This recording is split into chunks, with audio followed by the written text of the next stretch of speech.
A huge cloud of witnesses is all around us.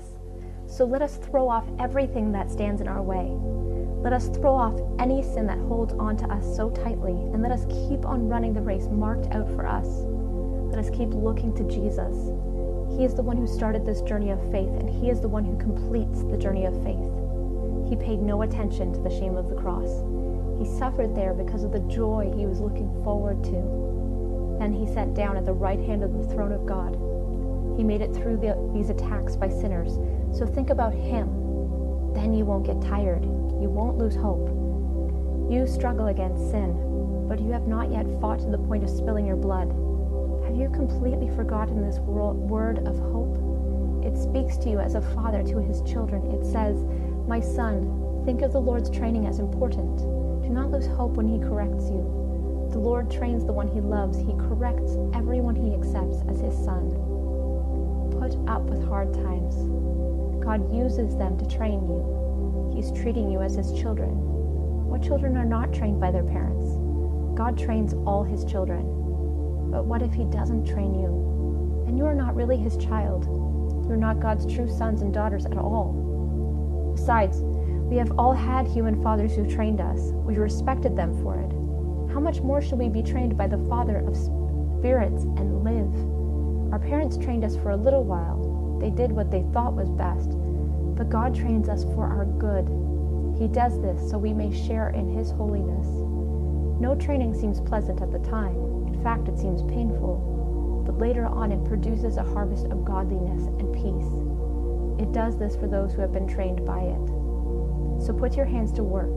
Strengthen your legs for the journey. Make level paths for your feet to walk on. Then those who have trouble walking won't be disabled. Instead, they will be healed.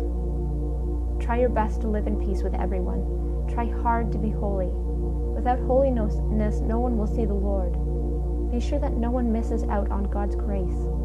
See to it that a bitter plant doesn't grow up. If it does, it will cause trouble, and it will make many people impure. See to it that no one commits sexual sins.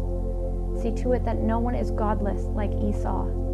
He sold the rights to what he would receive as the oldest son. He sold them for a single meal. As you know, after that he wanted to receive his father's blessing, but he was turned away. With tears, he tried to get the blessing, but he couldn't change what he had done. If you haven't come to a mountain that can be touched, you haven't come to a mountain burning with fire.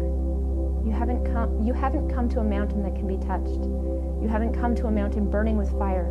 You haven't come to darkness, gloom, and storm. You haven't come to a blast from God's trumpet.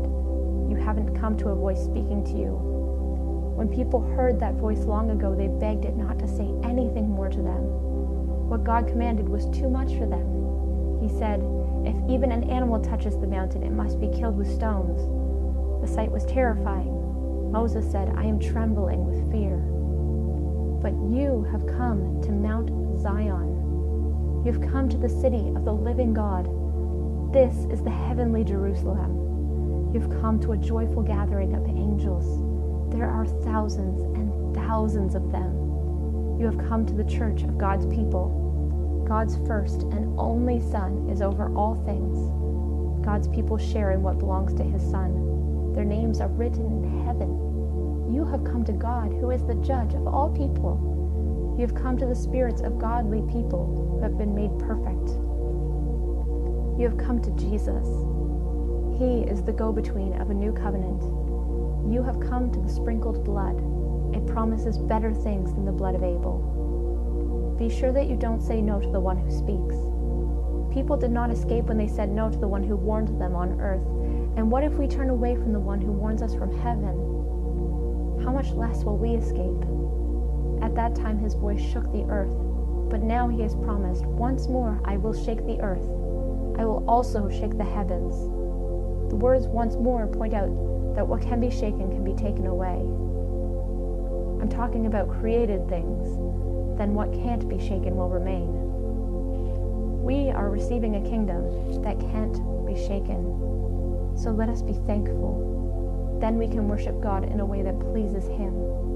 Let us worship Him with deep respect and wonder. Our God is like a fire that burns everything up.